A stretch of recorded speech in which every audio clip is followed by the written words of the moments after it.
అందరికీ నమస్కారం. Welcome to double seven media. మన రాష్ట్రంలో చూసుకుంటే మిగతా రాజకీయ నాయకులతో పోల్చుకుంటే వైసీపీ అధినేత వైఎస్ జగన్మోహన్ రెడ్డి గారికి ఎక్కువ మంది రాజకీయ శత్రువులు ఉంటారు. జగన్మోహన్ రెడ్డి విషయంలో ఏ చిన్న అంశం దొరికినా దానిని విష ప్రచారం చేయడానికి ఇటు రాజకీయ నాయకులు కావచ్చు, మీడియా కావచ్చు, పలు రకాల ప్రజాప్రతినిధులు, పార్టీల నాయకులు ఆయనపై ఎక్కువగా ప్రచారం చేస్తూ ఉంటారు. మామూలుగా మనం చూసుకుంటే దివంగత నేత వైఎస్ రాజశేఖర్ రెడ్డి గారు హెలికాప్టర్ ప్రమాదంలో అకస్మాత్తుగా మృతి చెందిన తర్వాత జగన్మోహన్ రెడ్డి గారు రాజకీయంగా ఎన్నో అవరోధాలు ఎదుర్కొన్నారు. తన తండ్రి రాజశేఖర్ రెడ్డి గారు మృతి చెందిన తర్వాత జగన్మోహన్ రెడ్డి గారు కాంగ్రెస్ పార్టీని వీడారు. ఆ సమయంలో జగన్మోహన్ రెడ్డి గారిపై కాంగ్రెస్ పార్టీ అక్రమాస్తులు కేసు పెట్టింది. దాదాపు 16 నెలలు జగన్మోహన్ రెడ్డి గారు జైల్లో ఉన్నారు. కాంగ్రెస్ పార్టీతోనే కాకుండా తెలుగుదేశం పార్టీ, బీజేపీ, మీడియా, ఇతర పార్టీల నాయకులు ఇలా చాలామందితో రాజకీయంగా జగన్మోహన్ రెడ్డి గారు ఎదుర్కొన్నారు. మామూలుగా అయితే 2014లో జగన్మోహన్ రెడ్డి గారు ఏర్పాటు చేసిన వైసీపీ పార్టీ అధికారంలోకి రావాల్సింది. కానీ రాజకీయ నాయకులు, మీడియా ఆయనపై ఎక్కువగా దుష్ప్రచారం చేయడంతో 2014 ఎన్నికల్లో వైఎస్ఆర్ కాంగ్రెస్ పార్టీ ఓడిపోయి 67 సీట్లకే పరిమితమైంది.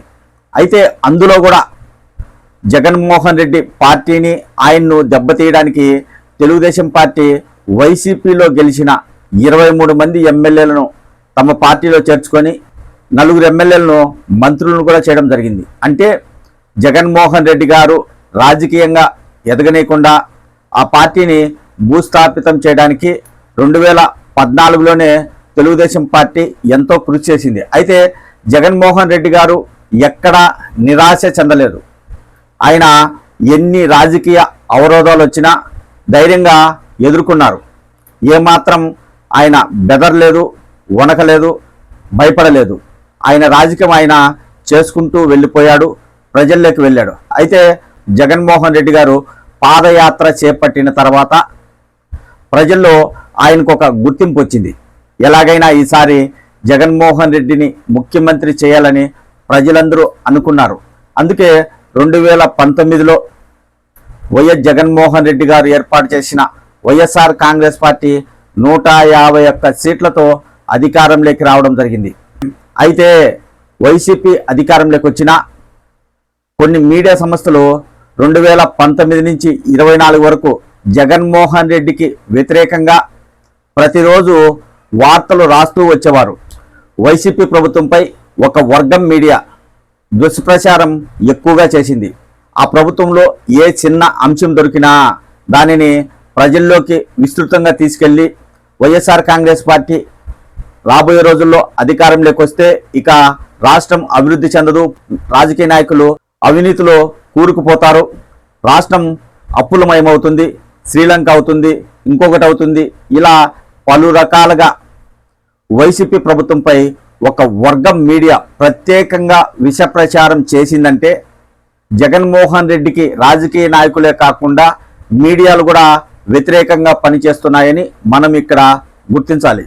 గతంలో మనం రాజకీయాలు చూసాము. కాంగ్రెస్, తెలుగుదేశం ఈ 2 పార్టీల మధ్య రాజకీయ విభేదాలు ఉండేవి. ఎక్కువగా మన రాష్ట్రంలో వచ్చి వైఎస్ రాజశేఖర్ రెడ్డి గారు, చంద్రబాబు గారి మధ్య ముఖ్యమంత్రి ఎవరు అనే అంశంపై పోటీ జరిగేది. కానీ ఇప్పుడున్న పరిస్థితుల్లో వైఎస్ఆర్ కాంగ్రెస్ పార్టీ ఏర్పాటు చేశాక జగన్మోహన్ రెడ్డికి చాలా పార్టీలు వ్యతిరేకంగా మారాయి. అందులో తెలుగుదేశం పార్టీ, జనసేన, బీజేపీ, ఇక మిగతా పార్టీలు, మీడియా ఇలా అందరూ జగన్మోహన్ రెడ్డిని రాజకీయంగా లేకుండా చేయాలని చాలా ప్రయత్నాలు చేశారు. ఇప్పటికీ చేస్తూనే ఉన్నారు. 2024 ఎన్నికల్లో వైఎస్ఆర్ కాంగ్రెస్ పార్టీ ఘోరాతి ఘోరంగా ఓడిపోయింది. 11 సీట్లకే పరిమితమైంది.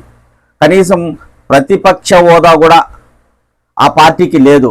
అయినా ఇప్పటికీ వైఎస్ జగన్మోహన్ రెడ్డిని రాజకీయంగా భూస్థాపితం చేయాలని రాజకీయ నాయకులతో పాటు ఒక వర్గం మీడియా కోరుకుంటుందంటే జగన్మోహన్ రెడ్డిని ఎంతగా టార్గెట్ చేస్తున్నారో ఒక్కసారి మనం అర్థం చేసుకోవచ్చు. మన రాజ్యాంగం ప్రకారం అధికార పార్టీ ఉంటే ఖచ్చితంగా ప్రతిపక్షం కూడా ఉండాలి. కానీ ఇక్కడ వైసీపీ ప్రతిపక్షంగా ఉన్నా ఆ పార్టీని మాత్రం అధికార పార్టీ లెక్క చేయదు. ఎందుకంటే మీకు 11 సీట్లు వచ్చాయి, మిమ్మల్ని ప్రజలు దూరం పెట్టారు అనే విధంగా అధికార పార్టీ నాయకులు వైసీపీ నాయకులపై ఆరోపణలు చేస్తూ ఉంటారు. అదే కాకుండా ఒక వర్గం మీడియా జగన్మోహన్ రెడ్డిపై పదే పదే దుష్ప్రచారం చేస్తూనే ఉంది. ఇప్పటికీ ఆయన అధికార పక్షంలో ఉన్న ప్రతిపక్షంలో ఉన్న అసలు ఆయన రాజకీయంగా దెబ్బతిన్నా ఎలా ఉన్నా సరే జగన్మోహన్ రెడ్డి గారు ఇక రాజకీయాలలో ఉండకూడదు, ఆయన శాశ్వతంగా దూరం కావాలి అనే ఉద్దేశంతో ఇప్పటికీ ఆ మీడియా జగన్మోహన్ రెడ్డికి వ్యతిరేకంగా పనిచేస్తూనే ఉంటుంది. ఇటీవలే మనం చూసాం 2024 ఎన్నికలు అయిపోయిన తర్వాత చాలా చోట్ల ప్రతిపక్ష నేతగా జగన్మోహన్ రెడ్డి గారు పర్యటిస్తున్నారు. తెనాలి వెళ్ళారు, రాప్తాడు వెళ్ళారు, గుంటూరు వెళ్ళారు, పొదలి వెళ్ళారు, పల్నాడు వెళ్ళారు. ఇలా పలు ప్రాంతాలలో వైఎస్ జగన్మోహన్ రెడ్డి గారు పర్యటించారు. ఆయన పర్యటించినప్పుడు ఆయన్ను చూడడానికి జనాలు తండోపతండాలుగా తరలి వస్తున్నారు. అయినా జగన్మోహన్ రెడ్డికి వ్యతిరేకంగానే మీడియా వార్తలు రాస్తూనే ఉంటుంది. జగన్మోహన్ రెడ్డి అక్కడికి వెళ్ళి ఎవరినైనా పరామర్శించినా దానిపైన కూడా వ్యతిరేక వార్తలు రాయడం పనిగా పెట్టుకున్నారు. జగన్మోహన్ రెడ్డి గారు పల్నాడు జిల్లాకు వెళ్ళారు. వైఎస్ఆర్ కాంగ్రెస్ పార్టీకి చెందిన ఒక నాయకుడు ఆత్మహత్య చేసుకోవడంతో ఆ కుటుంబాన్ని పరామర్శించడానికి జగన్మోహన్ రెడ్డి అక్కడికి వెళ్ళారు. అయితే పోలీసులు పలు రకాల ఆంక్షలు విధించారు. జగన్మోహన్ రెడ్డి అక్కడికి వెళ్లకుండా ఇంతమంది జనాలు రావాలి, ఇన్ని వాహనాలు మాత్రమే అక్కడికి వెళ్ళాలని కఠిన నిబంధనలు విధించారు. అయినా జగన్మోహన్ రెడ్డి గారు అక్కడికి వెళ్ళారు. అయితే కూటమి ప్రభుత్వం నిబంధనలు పెట్టడంతో ఆ ఆంక్షలు ఏమాత్రం లెక్క చేయకుండా వైఎస్ఆర్ కాంగ్రెస్ పార్టీ కార్యకర్తలు, నాయకులు, సానుభూతి పరులు వేలాది మంది పల్నాడు జిల్లాలో జరిగిన జగన్ పర్యటనలో పాల్గొని విజయవంతం చేశారు. జగన్మోహన్ రెడ్డిపై ప్రజలకు అభిమానం ఉంది అనేది కూడా ఇక్కడ అధికార పార్టీ నాయకులు గమనించాల్సిన అవసరం ఉంది. అలా కాకుండా జగన్మోహన్ రెడ్డి పర్యటన చేయకుండా అడ్డంకులు సృష్టించాలని చూశారు. అవేమీ పనిచేయలేదు. జగన్మోహన్ రెడ్డి పర్యటన విజయవంతమైంది. అయితే ఆ పర్యటనపై ఒక వర్గం మీడియా పలు రకాల అంశాలను తెరపైకి తీసుకొచ్చింది. ఎవరో ఒక వ్యక్తి ఒక పోస్టర్ పెట్టాడు. 2029లో వైఎస్ఆర్ కాంగ్రెస్ పార్టీ అధికారంలోకి వస్తే గంగమ్మ జాతరలో పొట్టేళ్ల తలకాయలు నరికినట్టు నరుకుతాం అనే ఒక పోస్టర్ పెట్టడంతో దానిపైన ఒక వర్గం మీడియాలో విస్తృతంగా ప్రచారం జరిగింది. ఆ కార్డు చూపించిన వ్యక్తి తెలుగుదేశం పార్టీ కార్యకర్త, ఆ పార్టీలో సభ్యత్వం కూడా ఉంది. అయినా అదంతా తీసుకొచ్చి జగన్మోహన్ రెడ్డికే రుద్దారు. అదే కాకుండా ఆ పర్యటనలో 2 మృతి చెందారు. సింగయ్య అనే ఒక వృద్ధుడు కారు ఢీకొని గాయాలు కావడంతో ఆసుపత్రిలో చికిత్స పొందుతూ మృతి చెందాడు. అలాగే ఇంకొక యువకుడు ఆయనకు ఆరోగ్యం బాగలేక గుండె నొప్పితో ఊపిరాడక మృతి చెందడం జరిగింది. అయితే జగన్మోహన్ రెడ్డి పర్యటన వల్ల 2 మృతి చెందారని మీడియా ప్రచారం చేసింది. దానిపైన విష ప్రచారం చేస్తూ జగన్మోహన్ రెడ్డి పర్యటనకు వ్యతిరేకంగా అనేక వార్తలు రాశారు. అక్కడ ఏమని ప్రచారం చేశారు? జగన్మోహన్ రెడ్డి కాన్వాయ్ ఢీ కొట్టడం వల్లే ఆ పెద్ద ఆయనకు గాయాలయ్యాయని ఒక మీడియా ప్రచారం చేసింది. అయితే విషయం తెలిసిన వెంటనే ఆ జిల్లా ఎస్పీ గారు మీడియా ముందుకొచ్చి ప్రైవేటు వాహనం ఢీ కొనడం ద్వారా పెద్ద ఆయనకు గాయాలయ్యాయి, ఆసుపత్రిలో చికిత్స పొందుతూ మృతి చెందాడు అని చెప్పినా ఆ మీడియా వినలేదు. జగన్మోహన్ రెడ్డికి వ్యతిరేకంగా ప్రచారం చేసుకుంటూ వెళ్ళింది. ఇక్కడ మనం గమనించాల్సింది, ఆలోచించాల్సింది ఏంటంటే జగన్మోహన్ రెడ్డికి వ్యతిరేకంగా పనిచేయడానికి రాజకీయ నాయకులే కాకుండా ఒక మీడియా బలంగా పనిచేస్తుంది. మరి జగన్మోహన్ రెడ్డిపై వారికి ఎటువంటి కోపం ఉందో తెలియదు. మీడియా అంటే ప్రజలకు, ప్రభుత్వానికి వారధిలా పనిచేయాలి. అంటే ఒక ప్రభుత్వం అధికారంలో ఉంటే దానికి ప్రతిపక్షంగా మీడియా పనిచేయాలి. కానీ మన రాష్ట్రంలో ఎలా ఉందంటే జగన్మోహన్ రెడ్డిపై విష ప్రచారం చేయడం, తెలుగుదేశం పార్టీకి అనుకూలంగా వార్తలు రాయడం, ఆ పార్టీతో ఎవరైతే కలిసి ఉంటారో ఆ నాయకులందరికీ అనుకూలంగా వార్తలు రాయడం ఆ మీడియా పని. వారు కూడా తెలుగుదేశం పార్టీని వ్యతిరేకిస్తే వారిపైన కూడా వ్యతిరేక వార్తలు రాస్తారు.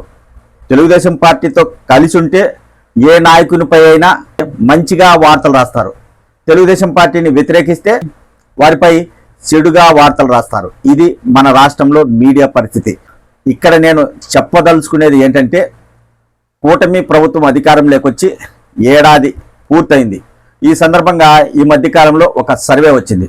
ఆ సర్వే చూస్తే దాదాపు కూటమిలోని 80 మంది ఎమ్మెల్యేలపై ప్రజల్లో వ్యతిరేకత ఉంది, అలాగే మంత్రుల పరిపాలన బాగాలేదు అని ప్రభుత్వానికి వ్యతిరేకంగా ఆ సర్వేలో ప్రజలు తీర్పిచ్చారు. అయితే ఇప్పుడు కూటమి ప్రభుత్వంపై వ్యతిరేకత వస్తే 2029లో వైఎస్ఆర్ కాంగ్రెస్ పార్టీ అధికారంలోకి వచ్చే అవకాశం ఉంటుంది. అలా రానికుండా ఇప్పటి నుంచే జగన్మోహన్ రెడ్డిపై వ్యతిరేకంగా ప్రచారం చేయడానికి రాజకీయ నాయకులతో పాటు ఒక మీడియా కూడా పనిచేస్తుంది. మన రాష్ట్రంలో మిగతా రాజకీయ నాయకులతో పోల్చుకుంటే జగన్మోహన్ రెడ్డికి రాజకీయ నాయకులే కాకుండా మీడియా కూడా శత్రువుగా వ్యవహరిస్తుంది. వైఎస్ఆర్ కాంగ్రెస్ పార్టీని పూర్తిగా లేకుండా భూస్థాపితం చేయడానికి రాజకీయ నాయకులతో కలిసి ఒక మీడియా పనిచేస్తుందని చెప్పవచ్చు. మన దేశంలోని ఏ రాష్ట్రంలోకి వెళ్ళినా ఒక రాజకీయ నాయకునికి ఇంతమంది శత్రువులు ఉండరు అని చెప్పవచ్చు. అది మన రాష్ట్రంలోనే చెల్లుతుంది. మీడియా ఒక పక్క, తెలుగుదేశం పార్టీ ఒక పక్క, జనసేన, బీజేపీ, ఇలా పలు రకాల పార్టీలు అన్నీ జగన్మోహన్ రెడ్డికి వ్యతిరేకంగా పనిచేయడం, ఆయన అధికారంలోకి రానివ్వకుండా చేయాలనే ఉద్దేశంతోనే కొంతమంది అయితే ప్రయత్నాలు చేస్తున్నారు. ఇక్కడ మనం గమనించాల్సింది ఏంటంటే, వీళ్ళందరూ ఏం చేసినా ఏం కాదు, ప్రజలు వారు నమ్మిన పార్టీకే ఓట్లేస్తారు, ఆ నాయకుడినే ముఖ్యమంత్రి చేస్తారు. అంతా ప్రజల చేతుల్లో ఉంది. అయితే జగన్మోహన్ రెడ్డికి మాత్రం వ్యతిరేకంగా పనిచేయడానికి రాజకీయ నాయకులు, మీడియా పనిచేస్తుందని చెప్పవచ్చు.